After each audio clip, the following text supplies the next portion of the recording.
here's an image I created in Magnific using Nanobanana 2.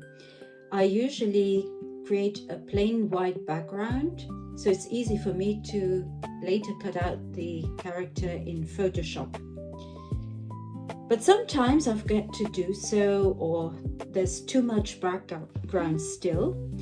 In that case, Magnific has a fantastic function that not only cuts away the background, so cuts out all the work you need to do in Photoshop, but it allows you to save the image as a transparent PNG. So here's how to do it. First, select the image you've created. A pop-up will open, and on the right-hand side, you can select Edit Image. Now you can remove the background and export the image. That's all there's to it.